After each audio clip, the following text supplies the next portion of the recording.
Our reading this morning is a song. I won't sing it, but I'll read you the words. It's written by Fred Small, who is a colleague of mine, minister of the First Church in Cambridge, First Parish Church in Cambridge. It's called If I Were a Moose. If I were a moose and you were a cow, would you love me anyhow? Would you introduce me to your folks? Would you tell your friends no moose jokes? If I were a moose and you were a cow, would you invite me to your club and risk a cruel bovine snub? Would you lead me down the receiving line and boldly boast, this moose is mine? Would your parents watch us graze, shake their heads, it's just a phase? Or would they thank the stars above their precious heifers found her love? Would your grandparents change their will? They really expected a Holstein bull. For this we toiled before the plow. You bring home someone who's not even a cow? There's lots of proper stock around, like that nice young Guernsey at Farmer Brown's.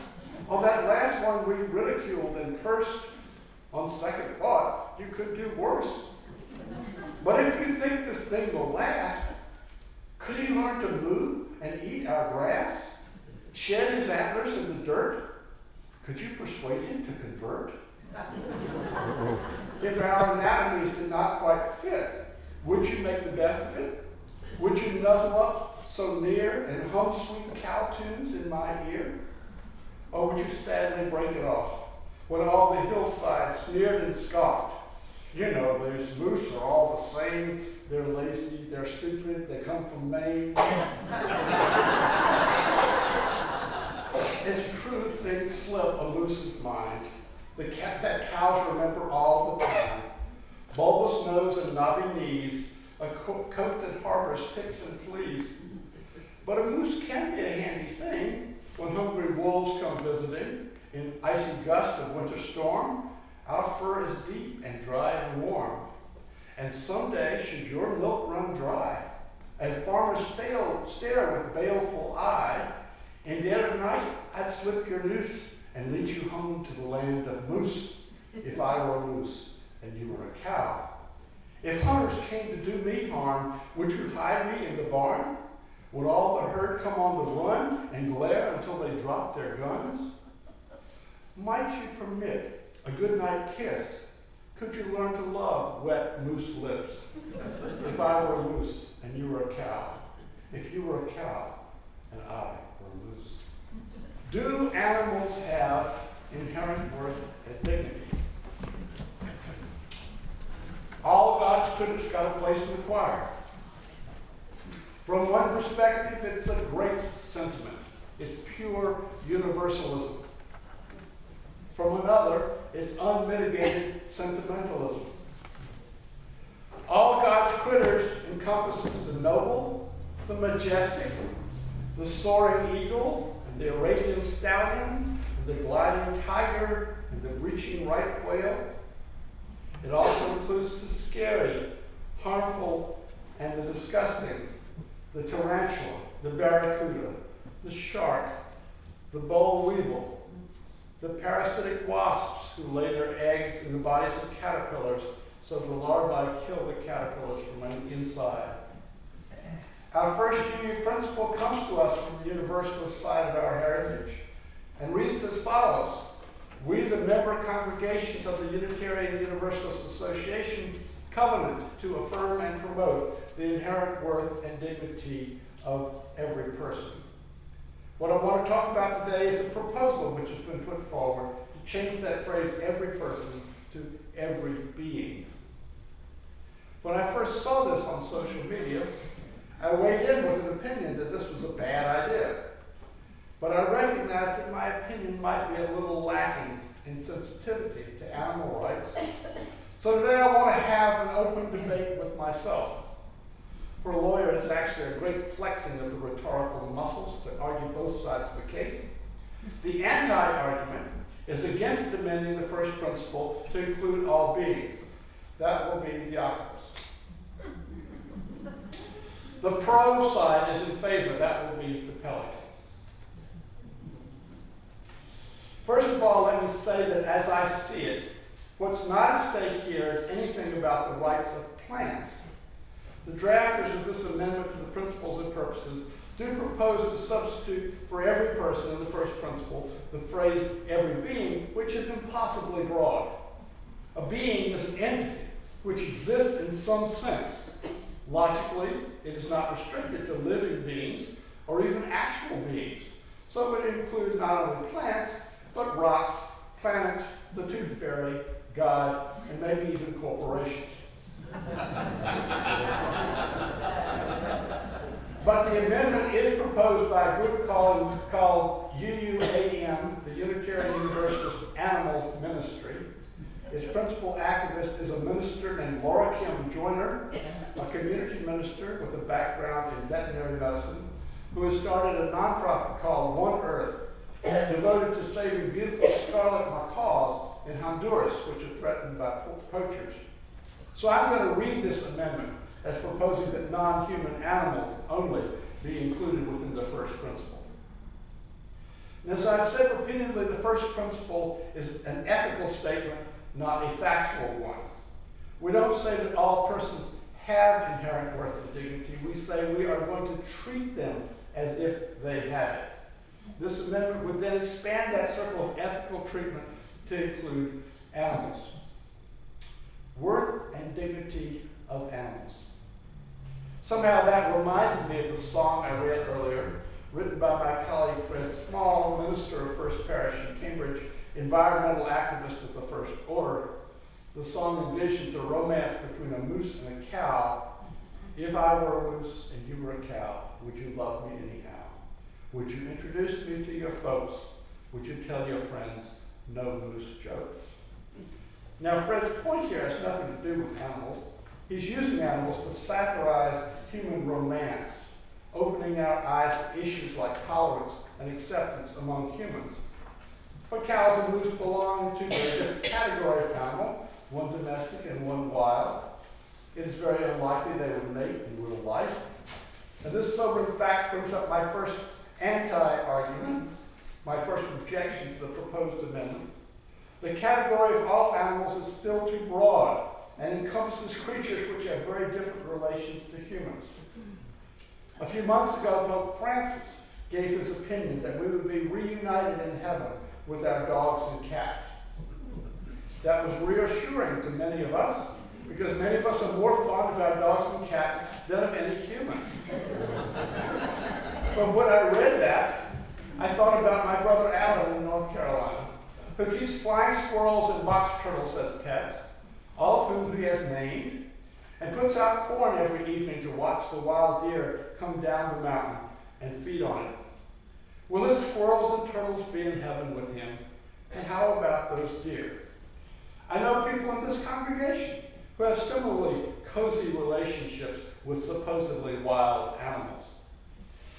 The words pets and pest are anagrams of each other, but they also describe two categories within the larger group called animals.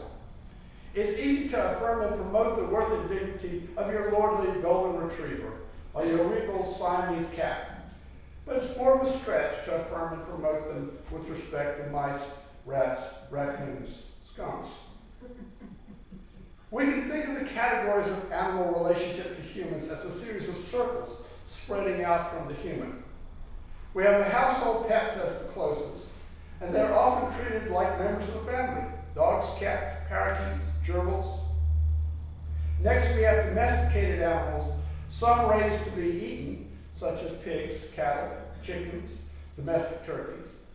Some who produce food but are not killed for it, such as laying chickens and milk cows. Some raised for other purposes, such as horses, mules, and oxen. Domestic animals all have a special relationship to humans. We exercise some control over the animal's breeding and assume some responsibility for the animal's feeding.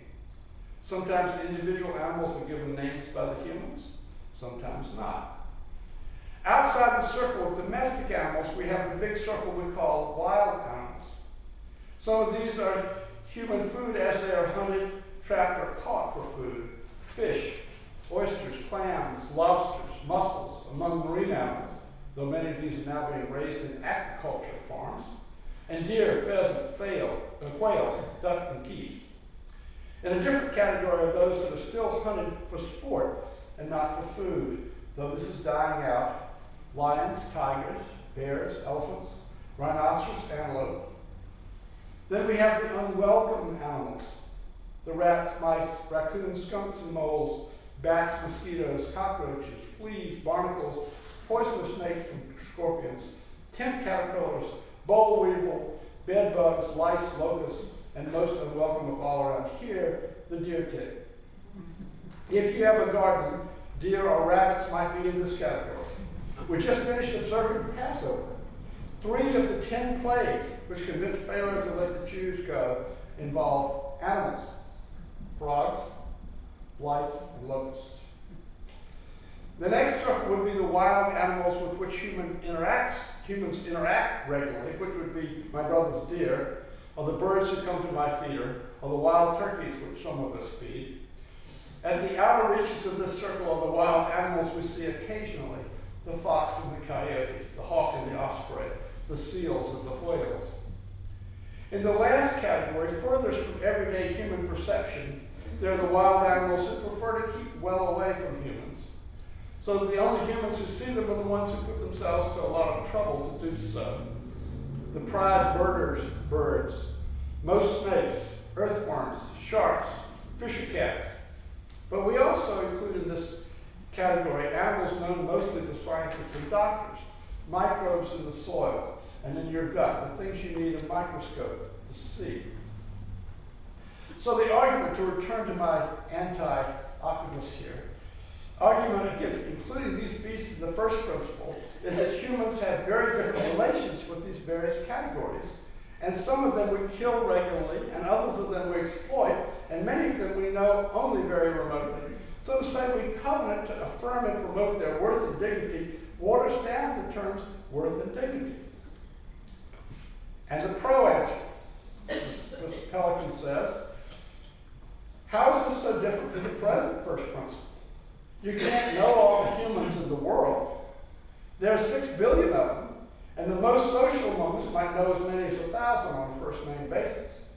We can only deal with them by putting them in categories already, such as Iranians or Ethiopians, Muslims or atheists, women or men or transgender, liberals or conservatives, or 1,000 other ways you can chop up the human race.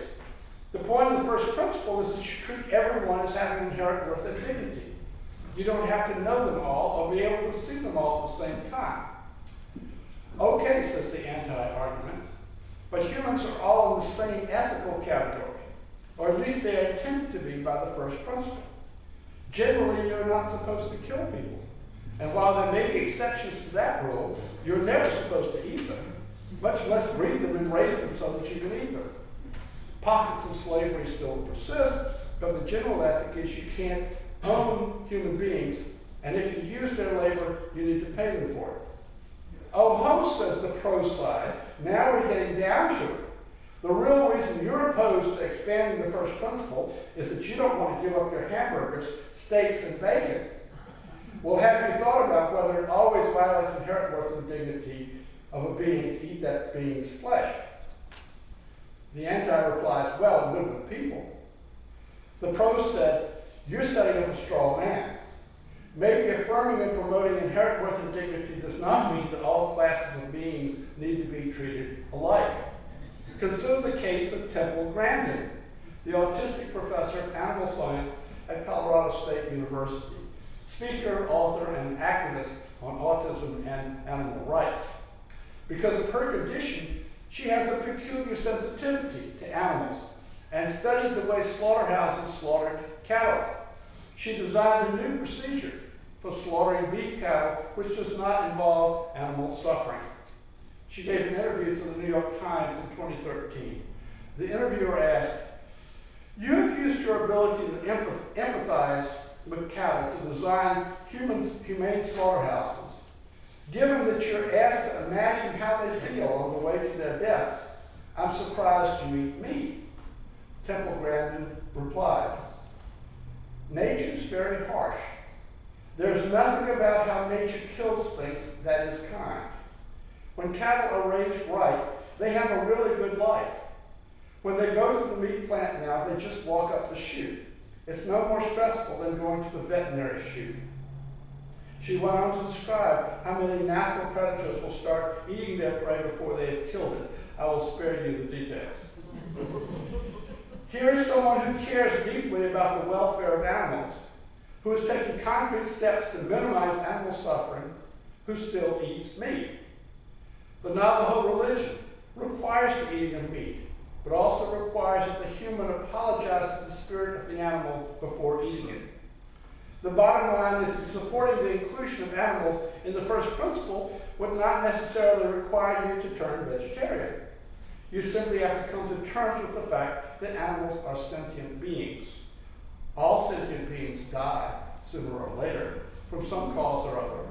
And if you can be morally comfortable with the fact that one class of sentient beings is deliberately given life, raised and slaughtered to provide that little plastic wrapped rectangle of flesh you buy at the grocery store, which tastes so delicious when you cook it, you can retain your eating habits. But that moral question is not really affected by how we word our first principle. If animals have feelings and some type of consciousness, they're going to have feelings in that type of consciousness no matter what words a few you choose as the core of their values. The anti-response. Well, that's true, and a good point. Many of our churches have been discussing ethical eating for years. I guess another thing that bothers me is that the first principle, as it is now written, is an almost impossible standard to live into in our daily lives. The protest movement called Black Lives Matter has been trying to draw our attention to racial profiling in police work, and the so-called dialogue on race that it has engendered is foundering on white defensiveness and black despair. We can't even realize the inherent worth and dignity on racial issues with which we've been wrestling in this country for 200 years. We haven't eliminated sexism, and we're in the thick of a battle to overcome homophobia. As we get to a turning point in one oppression, we see new ones ahead that we haven't even realized yet. At the same time, we realize that the battles for the old ones are far from won. Isn't this concern with animal rights really a cop-out? Isn't it saying that since doing right is so difficult with humans, we'll embrace animals where it is so much simpler? The pro side answers. That argument is itself a cop-out. It's saying to those who care about animals, you have to wait until we work out our problems with humans. That's privilege in humans, and it's species-centric. We share this planet with billions of non-human creatures who are an essential part of our ecosystem, and each a living being in its own right. We even have thousands of single-celled animals in our own bodies. If any part of this is holy, it all is. Our reverence should not be confined to people, but should extend to all life. This was the way of Albert Schweitzer, among others. This argument is like the abolitionists of the 19th century, who said to the nascent women's suffrage movement, wait your turn. After we have secured freedom for African American slaves and some political rights, we will address a woman's right to vote. And they never did. The suffragists had to win the vote without the help of the abolitionists. If animals are suffering from injustice, righting an injustice to humans is not going to help. The anti-response, but you can't simply worry about everything in the world all at once, all the time. Many of the most outrageous practices against animals have already been outlawed, such as cockfighting, poaching, bear baiting. Ringling Brothers announced the other day that they will phase out their elephants. Central Park in New York may be on its way to phasing out horse-drawn carriage tours. One can fight cruelty and mistreatment of animals without bringing them into the core concerns of an entire religious movement. Our connection to non-human sentient beings is already acknowledged in our seventh principle, which calls us to affirm and promote respect for the interdependent web of all existence of which we are a part. We don't need it in the first. The pro side responds, your arguments have an undercurrent of dominionism. In both creation stories in Genesis, but particularly in the first, humans are given dominion over all the creatures of the earth. Throughout history, these biblical passages have served to validate immense cruelty practiced by humans against non-humans, wiping out the buffalo, the whales, the rhinoceros. Many conservative Christians will deny Darwin's account of evolution because they don't want to recognize their kinship with humans and animal species. But we are all connected, and we need to recognize our fellow creatures as cousins. Well, at this point we must end, and I will give the anti-side the closing argument, privileging it because it is a little closer to where I am. I recognize the universal kinship in theory, but I can't practice it. When I have to swat the mosquito on my arm this summer, I'm not going to stay my hand because she might be my millionth cousin. Life is too short. My circle of caring, of holiness, of recognizing the essential identity between myself and the other, is stretched far enough at the boundaries of the human race. You who have cherished pets may feel fonder of them than you do of any human. I wouldn't take that away from you. All God's critters have a place in the choir, and many of them have a place in our hearts. But I don't feel a religious imperative to love lice or mice or sea urchins. Amen.